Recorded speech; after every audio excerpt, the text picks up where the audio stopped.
esse esquema que o cara usou contra o ônibus não foi, né, bandidinho de bairro Cota, nem nada. Foi aquele esquema de sequestro.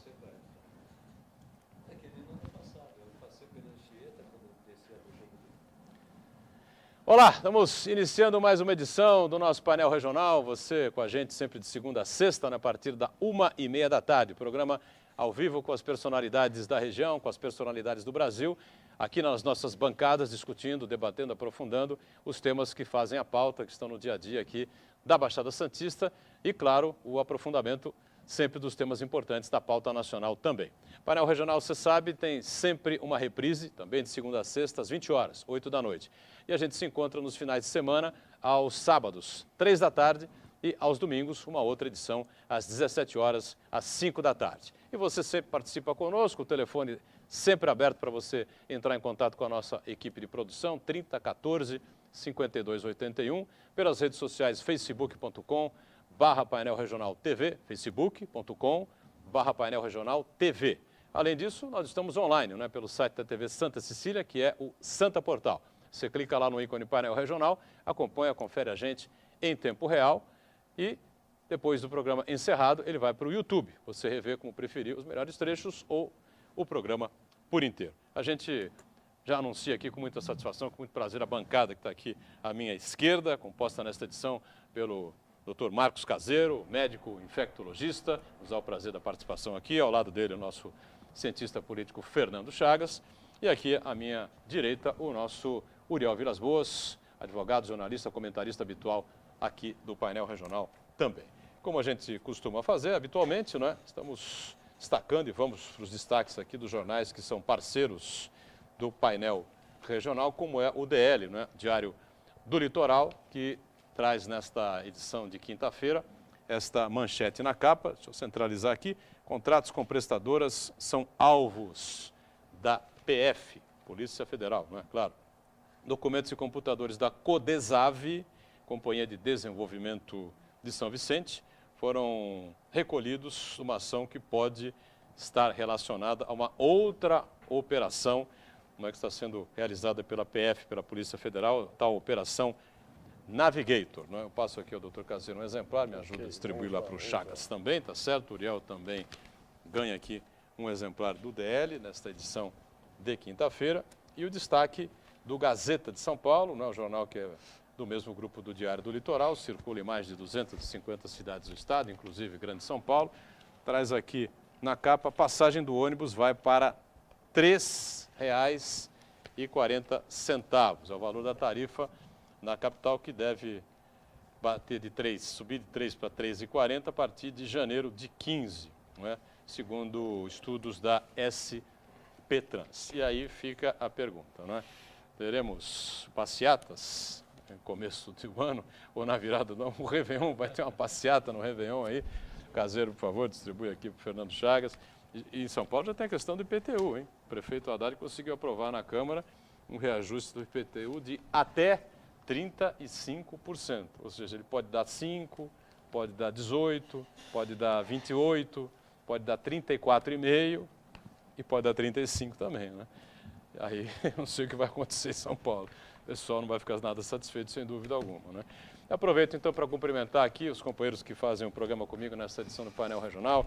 Dr. Marcos Caseiro, importante médico infectologista aqui da região, um dos mais importantes do país, não é jogar confete não, Caseiro é realmente uma figura muito destacada nessa especialidade da medicina. Prazer recebê-lo, tudo bem, doutor Caseiro? Prazer estar aqui com você, com a bancada aí tão importante. É um prazer estar aqui para responder as dúvidas e a gente discutir um pouquinho as questões importantes da nossa cidade. Eu só queria aproveitar rapidamente e dia 1º de dezembro, né, o dia de luta contra a AIDS, segunda-feira, então de repente a gente vai aqui no programa, já está fazendo uma van-premiere, vamos estar discutindo à frente de todo mundo essa data tão importante, de uma doença tão importante que é a questão do HIV e da AIDS. Essa data é internacional? Internacional, uma Dia data internacional de luta contra a AIDS, 1º de dezembro. Tá certo, então foi ótimo aqui a gente ter feito o destaque. Evidentemente estava na relaçãozinha aqui da pauta, né? Falar sobre DST AIDS com o Caseiro, não podíamos passar e fica aí o destaque importante. Fernando Chagas, prazer recebê-lo também mais uma vez com a gente aqui no painel. Tudo bem, Chagas? Tudo bem, boa tarde a todos, em especial os telespectadores da Santa Cecília TV. Uriel Vilas Boas, mais uma vez conosco aqui no painel regional. Boa tarde, também prazer tê-lo a bordo mais uma vez, Uriel. Boa tarde, Boturão. Boa tarde aos demais integrantes da mesa. É sempre um prazer debater questões importantes, principalmente a questão da saúde. Muito bem, só confirmando, não é? Espaço importante aqui pelas redes sociais, facebook.com/painel regional TV e o nosso telefone 3014-5281, ligue para cá ou então pelas redes sociais você participa com a gente com a sua pergunta, o seu comentário e com a sua opinião a respeito dos temas que vão para o debate, que vão para a discussão e quem sempre está atenta, né, antenada com a participação dos telespectadores, dos internautas, a nossa companheira jornalista Ione Furukawa. Tudo bem, Ione? Boa tarde. Olá, boa tarde, Boturão. Boa tarde, convidados. Boa tarde a você aí de casa que nos assiste. Hoje já estou esperando a sua participação aqui através do Facebook e também a nossa produção pelo telefone. Se quiser mandar perguntas, dúvidas, críticas, sugestões, a bancada aqui é democrática. E além da sua interação, temos também um vídeo sobre a nova lei que foi criada, né, e já está aprovada pelo vereador Banha, né, ele que criou a lei sobre doença nos animais. E um médico veterinário vai contar para a gente falar sobre esse caso na cidade. Muito bem, dando sequência aqui, né? A gente tem informação, uma matéria que foi publicada recentemente na nossa mídia aqui, de novos medicamentos, novos remédios que podem, não é ainda a certeza, nunca a certeza absoluta na medicina, né? Quer dizer, curar a hepatite C, que é considerada aí um dos grandes problemas, um dos grandes males para a saúde neste século. Bom, tem de verdade de tudo isso, o que é que dá para passar de importante para o telespectador? Tem muita gente, né, infelizmente, se tratando por causa da hepatite C, né? Não, então, esse é um dado muito interessante. A gente vive um momento, eu diria, muito particular na questão da hepatite C. Primeiro, assim, a hepatite C nós já conseguimos curar cerca de 40% dos pacientes com os medicamentos atuais, que são muito difíceis, né, de tomar por conta dos efeitos adversos, que é uma injeção de interferon semanal, por 24 a 48 semanas, e mais 4 ou 5 comprimidos de ribavirina. Mas com esse medicamento difícil de tomar, com muito efeito adverso, a gente consegue, dependendo do tipo de vírus, que a gente chama genótipo, curar até 40% das pessoas. Então, a hepatite C é uma doença curável, né? Aliás, é a única infecção viral crônica que a gente cura. A novidade fabulosa, já há alguns anos a gente tem, é do medicamento. Na verdade, tem uma avalanche de medicamento novo que vão sair, já está aprovado nos Estados Unidos, já estão sendo usados, o Brasil já está negociando, até onde sei, a compra desse medicamento, a gente tem a esperança de tê-lo. É um medicamento que chama Sofosbuvir. Imaginem que esse remédio, junto com 2 outros, ou Daclastavir, ou Cibeprevir, 2 outros remédios, se você tomar 2 comprimidinhos por dia, por 3 meses, a tua chance de cura é quase 98%. É um negócio sensacional. Onde está o problema? O problema é que esse medicamento, hoje nos Estados Unidos, ele custa $1.000 o comprimido. O comprimido? O comprimido. É R$180 mil, $90 mil o tratamento, 3 meses. Se o sujeito tiver que tomar 2 comprimidos por dia, são $2.000 por dia. É isso. O outro é um pouquinho mais barato.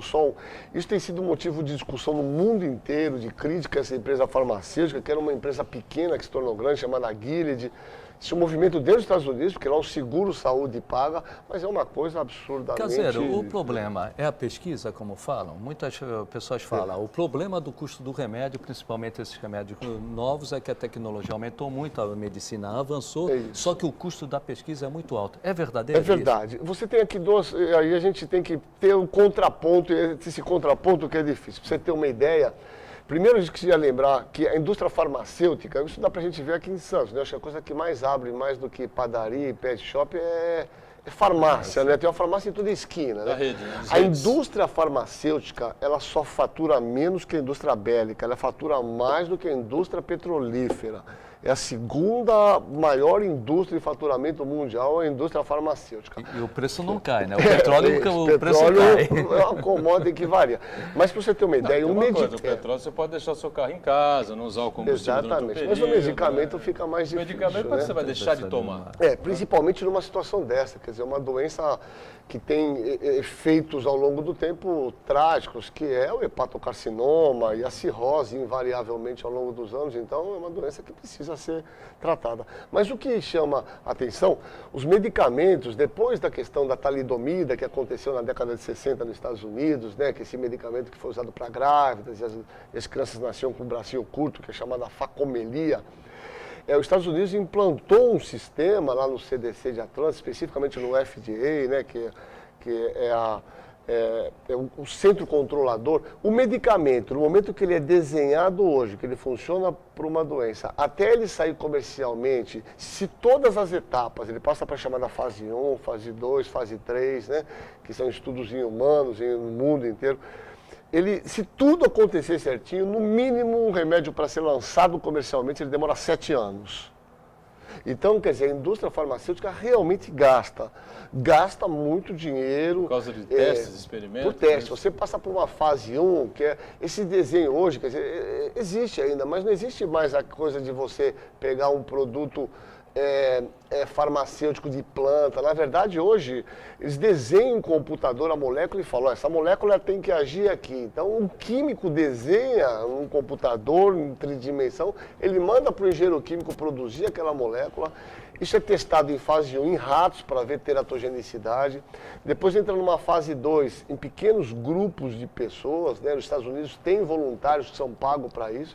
E depois ele entra numa chamada fase 3, que essa droga é testada no mundo inteiro, em vários países, né, antes de ela ser liberada para comercialização. Então ela tem diversas etapas que devem ser cumpridas para essa droga ser liberada comercialmente. Né? Caseiro, por outro lado, né, para uma pessoa comum adquirir esse medicamento, que é necessário até para salvar a sua vida, é caro. É caro. Por mais recursos que essas pessoas têm. Por outro lado... É inviável, né? Por outro lado...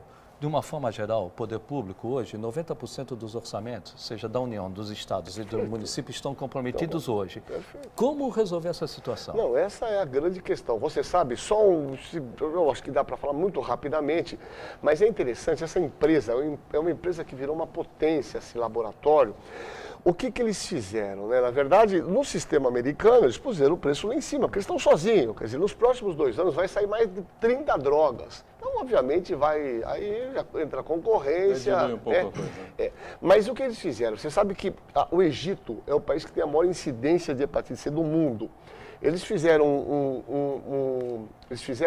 na década de 70 um processo de erradicação da esquistossomose, a barriga d'água, é um verme. E era uma droga injetável. Então eles fizeram um tratamento em massa com uma droga, que era o Icantone, que era uma droga injetável. Eles acabaram com a esquistossomose, mas infectaram 25% da população do Egito com hepatite C. A maior iatrogenia médica que se tem conhecimento. O que o laboratório fez aqui? Ele chegou e falou assim, olha, para esse país a gente vai fazer um acordo e negociaram quase $5 mil o tratamento. E negociaram também com a China e com a Índia, que são os 2 países que fazem cópia rapidamente. Falaram, olha, a gente garante por 5 anos o fornecimento a custo de $5 a $10 mil, vocês não copiam esse medicamento. Então eles fizeram todo um trabalho muito bem arquitetado, né, para garantir, mas é inaceitável, né? As revistas americanas de médicas têm criticado muito a posição porque está quebrando os planos de saúde americanos. Quer dizer, você tem hoje quase que 3% da população americana infectada com hepatite C. Né? Então é muito difícil o custo, né? Doutor Caseiro, o senhor colocou um quadro assim, em 2 minutos, o senhor colocou a questão no lado econômico, no lado químico, no caso da pesquisa, e aí fica aquela preocupação. Como deve ser tratado o pesquisador? Porque eu diria que essa pessoa é quase que um gênio quando ele começa a inventar. A gente se lembra aqui do Oswaldo Cruz. Então ele começa a analisar, eu vou tentar descobrir alguma coisa aqui. E aí fica aquele detalhe.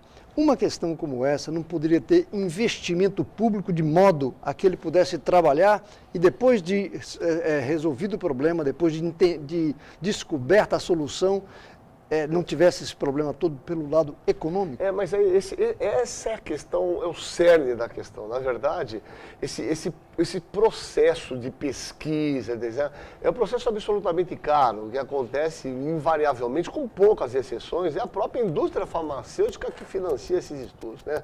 Nos Estados Unidos há uma proximidade muito grande da indústria farmacêutica com a universidade, que acaba captando esses pesquisadores de ponta e levando para a indústria farmacêutica. Então há uma relação muito próxima dos laboratórios com os principais centros de pesquisa. Muitas das universidades americanas, elas funcionam e dependem muito desse financiamento, desses estudos, são chamados de estudos clínicos, né?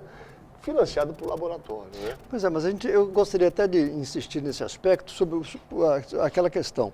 Descoberto uma possível solução para ebola, dengue ou coisa que o valha, tem uns médicos sem fronteira que vão praticamente trabalhar de graça, não é? Em países que necessitam.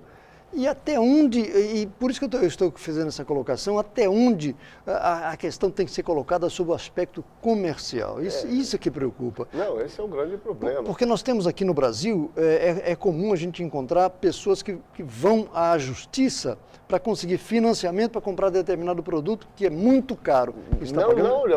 Quem está pagando somos nós. Não vão ao financiamento. Na verdade, o governo está sendo muito prudente aqui no Brasil. Olha o que eu vou te contar. Na verdade, existe uma droga que é o Cimeprevisto. Ele está há mais de um ano na Anvisa aguardando a liberação, e a Anvisa não liberou, porque no momento que a Anvisa liberar esse medicamento, vai chover processo judicial. E aí quebra, porque obviamente existe uma, eu não sei o nome que chama isso, daquela ministra do Supremo, que chama Carmen Lúcia, que ela pôs uma condição para você ir para a justiça que seja pelo menos liberado na Agência Nacional de Vigilância Sanitária. Então eles estão segurando a liberação, porque eles, para tentar fazer um protocolo, negociaram com a indústria farmacêutica a compra mais barata, porque na hora que liberar, certamente vai chover mandato judicial. E o executivo, ele diz muito isso. Quem trabalha no executivo reclama do judiciário justamente. Judicialização da saúde pública. O judiciário determina, mas os recursos são do poder público. O poder público não tem esses recursos. Então, o que diz? Essa judicialização está fazendo o judiciário executar. Exatamente. E essa é a grande reclamação. Mas é que nós estamos colocando como referência um país, Estados Unidos, que é a essência do capitalismo, que lá, inclusive, não tem a saúde pública como temos aqui. De jeito nenhum. Então, é uma situação que tem que ser avaliada, e quando o senhor mencionou Índia e China, são situações diferentes. Exato. E a China, com 1 bilhão e 300 milhões de habitantes, tem acesso à medicina que nós não temos aqui. Não tenha dúvida. Não é? Então, são situações que exigem uma avaliação de que forma, e aí colocaria o economista, alguém especializado na economia, de que forma pode ser enfrentada essa situação. Na verdade, existem todas as regras internacionais, desculpa aqui, eu já estou só para você ver. O Brasil quebrou a patente de várias drogas, você lembra? Quebrou a patente do Efavirenz. Isso deu uma repercussão internacional muito grande. Não sei se você se lembra, uns 2 anos atrás. O Efavirenz, que é uma droga da AIDS, viu o carregamento da Índia para o Brasil, ele parou num porto de Amsterdã, eles bloquearam o navio com o carregamento da droga, porque o Brasil, na verdade, embala. Ele compra o sal da Índia ou da China e chega aqui, a gente embala e distribui o remédio do Programa Nacional. Então, quer dizer, o sistema capitalista é feroz, né? Ele se autorregula de uma maneira que é impressionante. E nos Estados Unidos, até hoje discute se o Obamacare foi positivo ou foi negativo. Aliás, pode causar a derrota do Obama. O Obama quer. Exatamente. Que seria o quê? Um seguro de saúde público para esses 40 milhões, cerca de 40 milhões de habitantes dos Estados Unidos que não tem acesso. Não tem acesso. Por que a hepatite C é a mais complicada das hepatites todas aí que a gente vem acompanhando? É a que mais preocupa. Esse é um detalhe, né? Você tem basicamente 3 hepatites importantes aqui. A B e a hepatite A é uma hepatite autolimitada. A gente pega por transmissão que a gente chama fecal oral, comendo ostra, marisco contaminado com fezes, porque é um vírus de eliminação nas fezes. Então, onde existe contaminação fecal, existe. É uma hepatite sempre autolimitada, ela nunca cronifica, hepatite A. Se a gente fizer um exame nosso aqui da mesa, metade já teve contato e nem sabe. Quer dizer, esse vírus a gente entra em contato, cria o anticorpo, fim.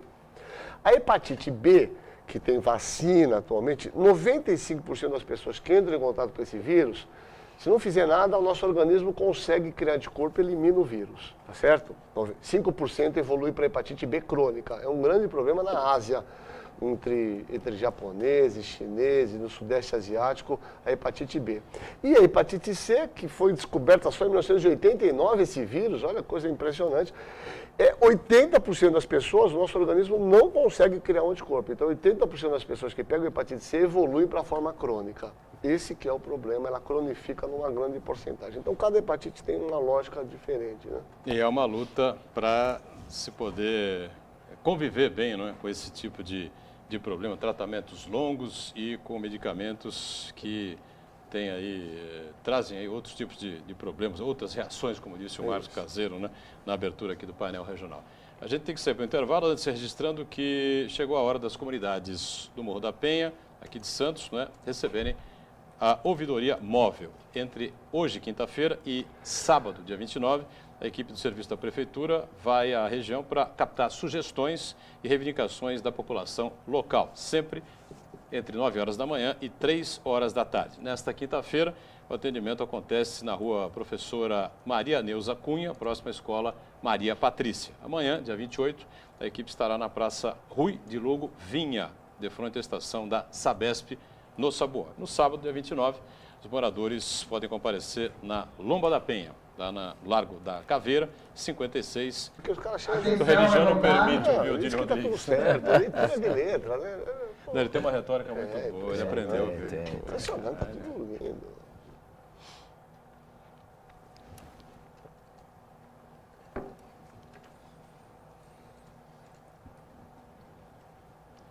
A gente volta aqui com o segundo bloco desta edição do Painel Regional, que mais uma vez abre um importante espaço para debater, para discutir a área da saúde aqui em Santos e, claro, a região toda de maneira geral.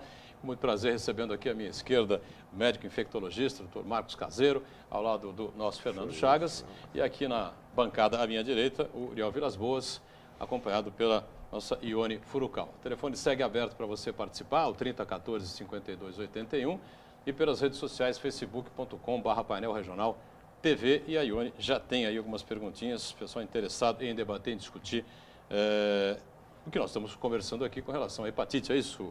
Hepatite C, principalmente, né, Ione? Exatamente. A pergunta é do Benedito Gonçalves, de Praia Grande. Doutor, como se adquire a hepatite C? É verdade que a doença é transmissível por contato sexual ou por beijo? Olha, a pergunta é boa, viu, Caseiro? Muito boa, muito boa. Na verdade, assim, rapidamente, a hepatite A, como eu falei, é uma hepatite de transmissão oral, fecal oral, pega por boca. A hepatite B é considerada uma doença sexualmente transmissível, a B. Ela passa pelo sexo, é de extrema importância a via sexual e a sanguínea. O vírus da hepatite C é muito interessante. A transmissão sexual existe, mas ela é pouco eficiente, muito pouco eficiente. O exemplo que a gente vê são parceiros discordantes. Tenho parceiros aqui de 40 anos que vivem junto, que um tem e outro não. Então, a hepatite C, a forma mais importante foi a transmissão que ocorreu por uso de material médico não esterilizado adequadamente, principalmente agulhas, procedimentos invasivos, dentários, antes do conhecimento dessa doença. Essa foi a forma mais importante. Caseiro, o Boturno até perguntou a diferença de A, B e C. Uma é evolução da outra? Não. Elas recebem a letra por descoberta. São vírus completamente diferentes. O vírus da hepatite A é um vírus RNA não envelopado, a hepatite B é um vírus DNA. Não é evolução, se evolui da A para B. São vírus completamente diferentes que têm uma história natural própria, né? São vírus diferentes. Como eu estou dizendo, a C é sexualmente transmissível também? Muito pouco. Pouco. A C é uma forma de transmissão basicamente por que a gente chama agulha, procedimentos médicos não adequadamente esterilizados. Transfusão de sangue, por exemplo. Transfusão de sangue foi importante. Atualmente o sangue é testado desde 1992, mas indivíduos que receberam sangue desde 1992. Se você tem uma ideia, tem um trabalho meu aqui em Santos, como aluna, quase 60% dos pacientes do meu ambulatório do sexo masculino com hepatite C tiveram uma história de terem feito uso de droga injetável. Foi muito comum na década de 70, que foi o Perventin, Desbutal, Gluconergan. As pessoas usavam na veia isso para jogar bola, para correr mais, aí compartilhavam seringa E aí essa foi a forma muito importante de transmissão, foi o compartilhamento desses seringas. Injeção, quem não tomou aquelas injeções na farmácia, que era o vidrinho lá, né, que punha dentro de uma aguinha quente, aquilo não esterilizava, não mata esse vírus. Então, Aí dava aquele... quebrava ali a ampola. Então, aquilo foi uma forma de contaminação. Tanto é que você vê, quando você começa a estudar as pessoas com atualmente, menos de 20, 25 anos, praticamente você não encontra hepatite C. Ela é muito mais comum em pessoas acima de 30, 35 anos. Então, uma pessoa pode ter os 3 tipos. Pode ter os 3 tipos, e ocorre isso, né? Existem pessoas, isso é muito comum em paciente HIV. Em paciente com HIV, você tem infecção crônica pelo B, pelo C. A hepatite A é sempre autolimitada, ela nunca cronifica. Mas você pode ter a presença do vírus da hepatite B e C ao mesmo tempo. Por isso que todo paciente com hepatite C, a gente sempre vê se teve hepatite A ou B, e se não tiver o contato, a gente deve imunizá-los, deve vaciná-los. Porque a associação, ela leva a doença a evolução muito mais rápida. É consequência da baixa imunidade, então? Ele tendo uma baixa imunidade... Não, ela não é consequência, veja só. Mas as pessoas que têm baixa imunidade têm uma evolução muito mais grave da doença. Vê, todo mundo pode pegar essa doença. Mas, por exemplo, quem tem baixa imunidade, entre os pacientes HIV, a evolução das hepatites é muito mais rápida e muito mais grave. Muito bem. Ione, tem mais alguma pergunta com relação à hepatite C? Mais uma. Valdomiro Trento, ele pergunta ao doutor Caseiro. Periodicamente temos propagandas com lixo reciclável, combate à AIDS, entre outros. Há mais de 20 anos que, infelizmente, foram para o lixo.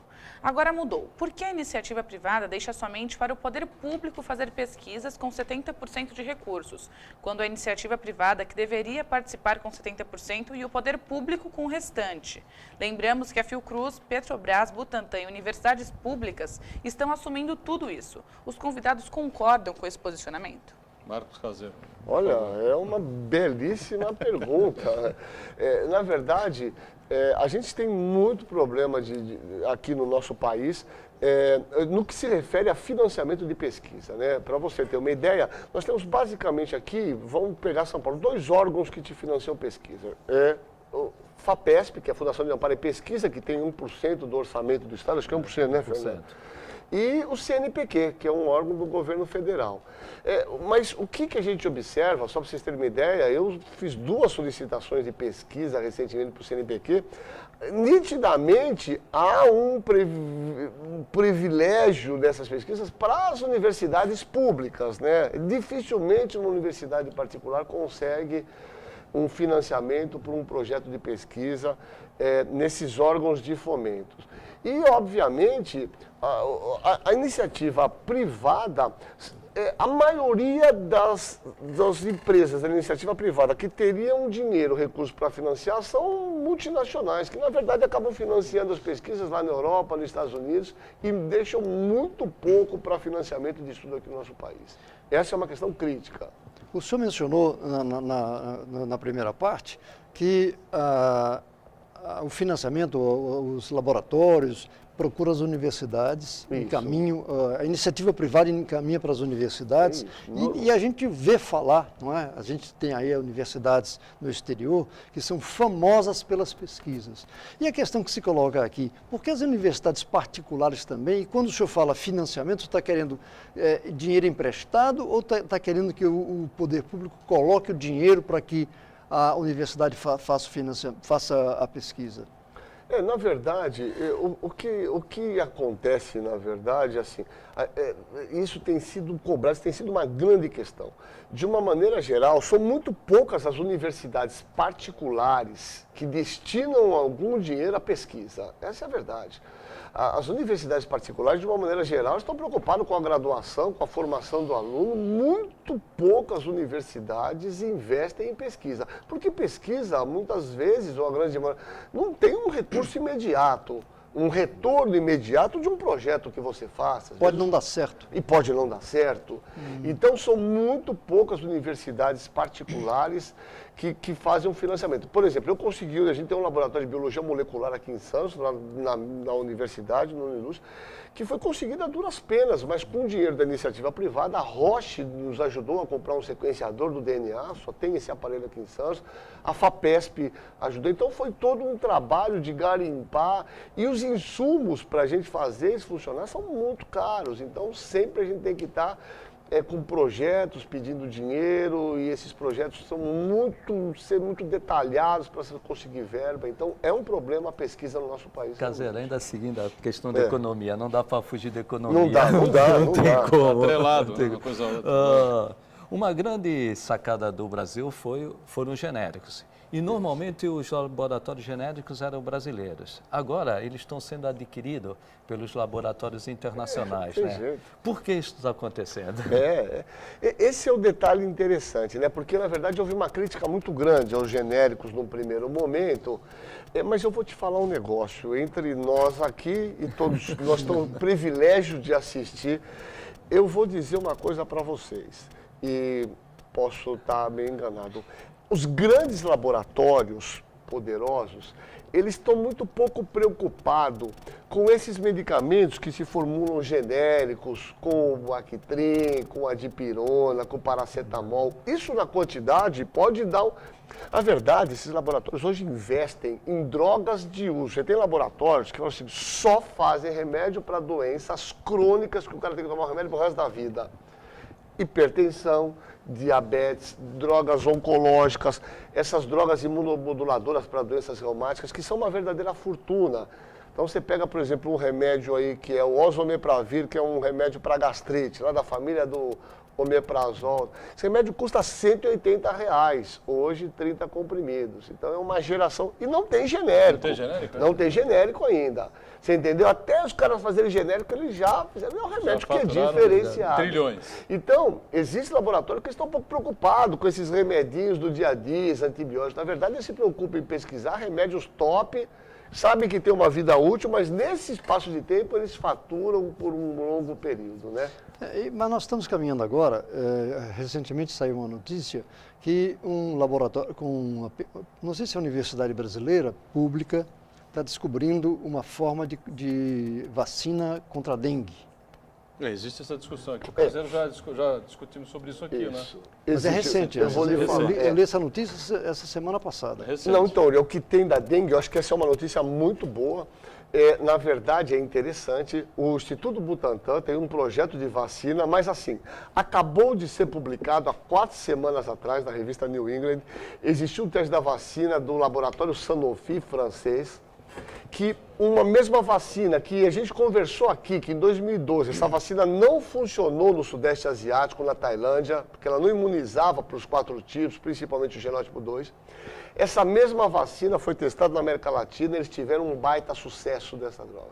Tiveram quase 65% de proteção, 95% de diminuição de internação e 95% de diminuição dos casos graves. Por conta desses dados da Sanofi na América Latina, Brasil participou, Peru e mais 3 países, acho que é México, eles conseguiram regulamentação europeia e essa vacina vai começar a ser produzida provavelmente a partir de junho do ano que vem. Então nós teremos uma vacina já liberada, uma vacina do laboratório Sanofi Aventis, francesa. A nossa vacina da dengue, que é do laboratório Butantan, quer dizer, o projeto que tinha dela é para a gente ter resultados em 2017. Até 2017 a Sanofi já vai estar... se antecipou e conseguiu resultado positivo. Mas aí essa vacina fica à disposição das pessoas, tem que ir lá na clínica comprar e... Veja, tomar? Não, é evidente, não, a gente não sabe. Na verdade, o dado que a gente tem... É uma dose por ano? A verdade, a gente admite que tem 2 bilhões de pessoas expostas ao vírus da dengue ao ano. É uma das doenças mais impressionantes em termos de distribuição. E essa distribuição está aumentando por conta do aumento da temperatura, né? Entre as isotermas. Na cidade, na região, vemos irmãozinhos do mosquito.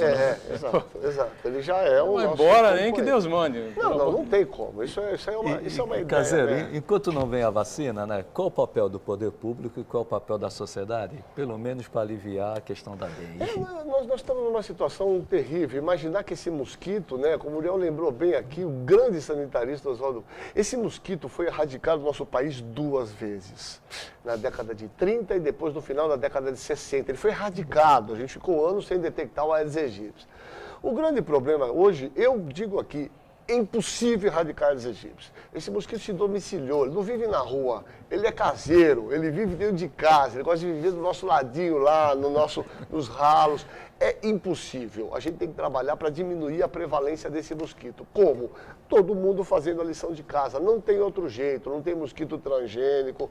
É no cuidado do dia a dia, cuidando dos possíveis reservatórios dele. E é mais, esse é o vetor de um vírus novo que já está no Brasil, que é a febre chikungunya, ou chikungunya, que vai chegar aqui na nossa região, certamente no próximo ano. E ela é mais grave? É mais grave. É transmitida pelo Aedes. Pelo mesmo Aedes. Né?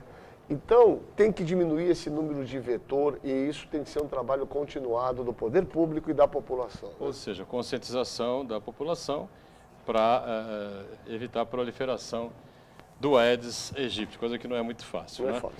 Bom, uma mensagem importante da CPFL para você. Você que está pensando em construir ou reformar, precisa saber que acidentes com a rede elétrica podem ocorrer em obras. É importante sempre manter uma distância de no mínimo 5 metros da rede. E quando for pintar ou manusear algum vergalhão ou laje no telhado da sua casa, redobre a atenção. E o gato? O gato por si só já é crime, mas tem gente que faz gato e acaba sofrendo acidente, já que fica ali fuçando na rede elétrica. A pipa também causa acidentes. Empine sempre em áreas abertas e nunca tente recuperar uma pipa que ficou enroscada nos cabos. A CPFL já está fazendo a sua parte há bastante tempo, né? Você faça a sua aproveitando as dicas aqui do painel regional. CPFL, muito mais que energia. Intervalinho, já a gente volta.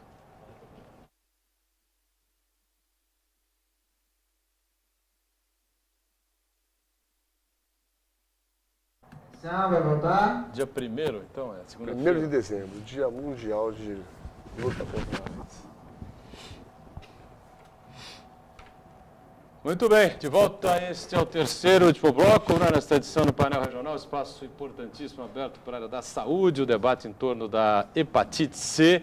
Já entramos pela dengue também, vamos falar um pouco da AIDS, já que na próxima segunda-feira, dia 1º, é o Dia Mundial de Combate ao HIV, ao combate à AIDS especificamente aqui. Participação sempre importante aqui à minha esquerda, o Dr. Marcos Caseiro, médico infectologista, ao lado do nosso companheiro Fernando Chagas, e aqui à direita, Uriel Vilas Boas conosco e a Ione Furukawa, que traz agora aqui uma matéria, não é, Ione, sobre uma outra situação também importante, que envolve aí doenças com animais, enfim. Exatamente. O nosso repórter cidadão, Cristiano Silva, ele entrevistou um médico veterinário, né, o Eduardo Flett, que conta sobre essa relação entre doenças entre animais e humanos. A lei que o vereador Ubanha criou é exatamente para diminuir esses casos aqui na região. Estamos aqui no Sistema de Comunicação Santa Cecília, aqui na cidade de Santos, agora com o doutor Filete, que também é professor aqui da universidade, veterinário, e eu gostaria de perguntar a esse profissional tão conceituado em toda a Baixada Santista, referente à Lei 3.044, que foi promulgada agora em novembro de 2014, lei de autoria do vereador Antônio Carlos Boia Joaquim, que obriga as clínicas e hospitais a comunicarem os casos de pessoas infectadas com a doença do rato. O setor público, eles têm os casos confirmados de leptospirose, leishmaniose, se existir, raiva, né? Graças a Deus, raiva, a Baixada Santista está livre.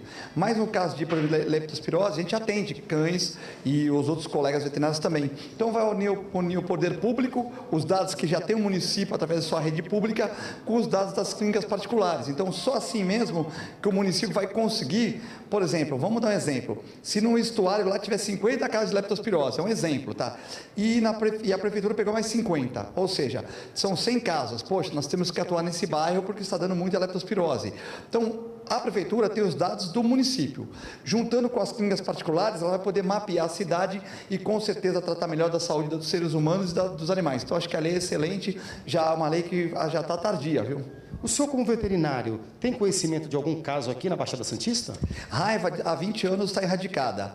A leishmaniose parece que já acharam vetor o mosquito, mas não tem casos. É uma doença que dá muito no estado de São Paulo, na região do interior, também no Paraná, em Curitiba, tem muitos focos. Mas a leishmaniose, que é transmitida pelo mosquito, parece que não tem casos em Santos notificados ainda.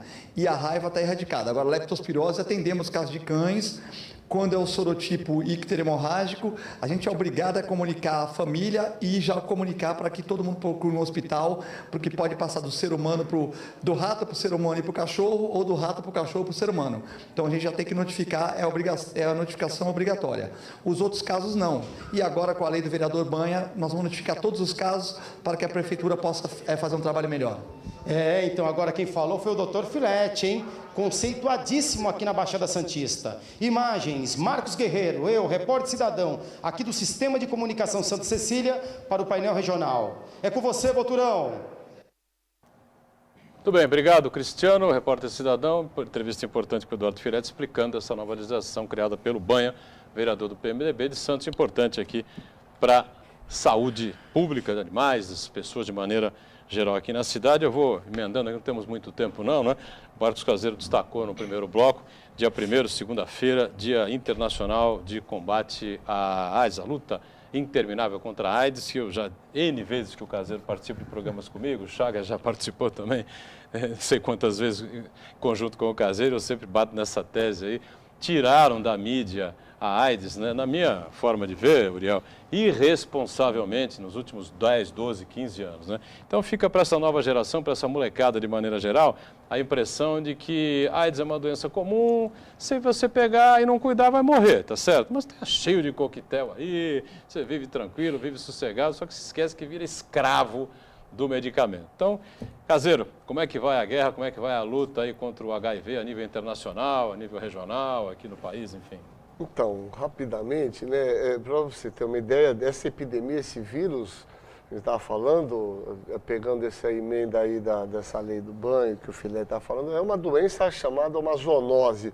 O HIV certamente se originou de uma transmissão zoonótica entre 1910 e 1930, lá na África, exatamente numa região dos Camarões e a República Democrática do Congo, antigo Zaire, de uma única transmissão de um macaco para um homem. Essa doença se espalhou para o mundo e não vamos entrar em detalhes, como eu falei, em breve terá um livro meu que eu conto essa história com detalhes e eu vou falar para vocês com mais detalhes. Mas dessa única transmissão, essa doença já infectou 70 milhões de pessoas, né? 40 milhões já morreram. E temos 33 milhões de pessoas no mundo, 33 milhões de pessoas no mundo vivendo com HIV/AIDS, sendo que 70%, 80% no continente africano. Existem países como Botsuana e Lesoto, África, que 35% da população adulta é infectada pelo HIV. Nosso país, a estimativa é que 0,7% da população é infectada pelo HIV. Aqui em Santos nós devemos ter uma cifra maior, tendo de 1% a 1,5% da população infectada com os dados que nós temos, né? Nós temos já notificado aqui em Santos cerca de 10 mil casos entre AIDS e pessoas soropositivas. E o que a gente vê nos últimos anos é um número constante de casos, né? Todo ano no CRAID se abre um prontuário. Todo dia útil em Santos se abre ou se diagnostica um caso novo de HIV ou AIDS aqui em Santos, nos últimos 10 anos. Então, é uma doença que, se não está explodindo, a gente tem uma constante elevada de número de casos notificados. Caseiro, nós falamos muito de vacina, né? Futuramente, pode haver uma vacina para combater a AIDS?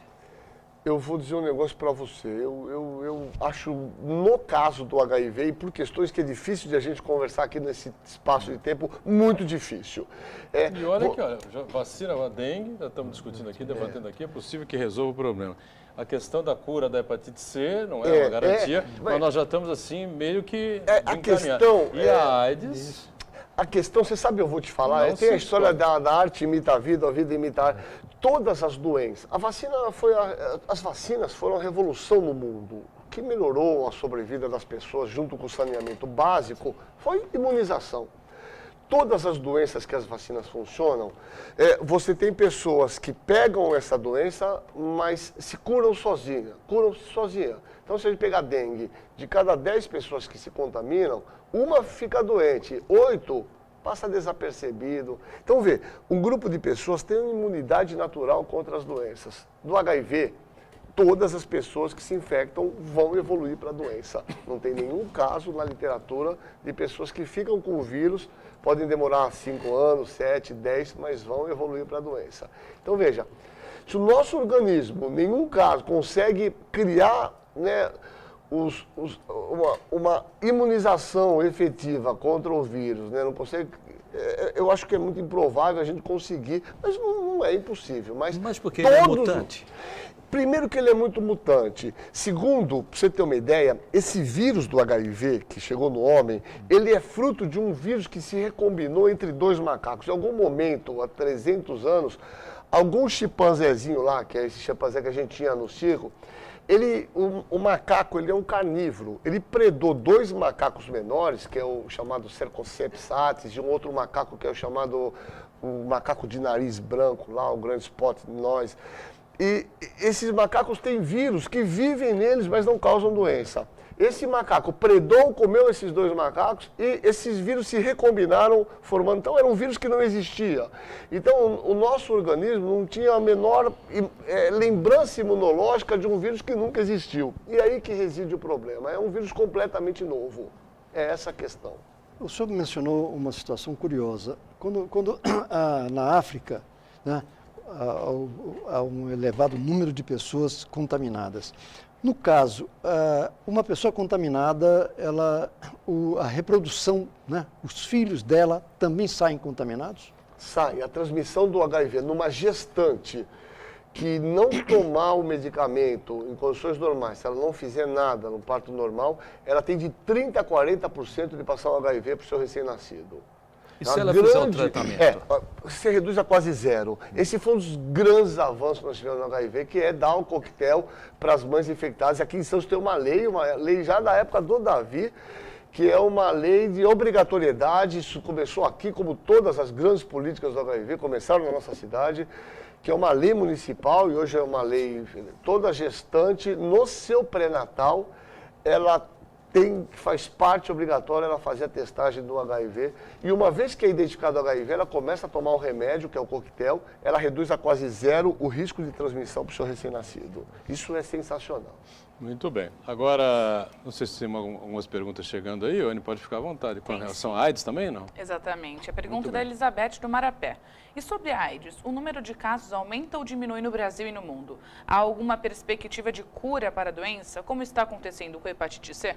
Não dá para dizer que não. Olha, a UNAIDS, vocês devem ter discutido em algum momento isso aqui, senão a UNAIDS, quando mostrou os dados do mundo no começo do ano, o Brasil foi um país que aumentou 11% o número dos casos. Fomos extremamente criticados, que é um país que foi referência para o mundo inteiro, porque distribui amplamente medicamento, tem um programa invejável do Brasil inteiro de coleta de exames, de organização, e ao mesmo tempo foi um dos poucos países em que a epidemia aumentou, foi o nosso país. Então, nós não temos uma epidemia... A epidemia aumentou no Brasil desde... 11%. Desde que época?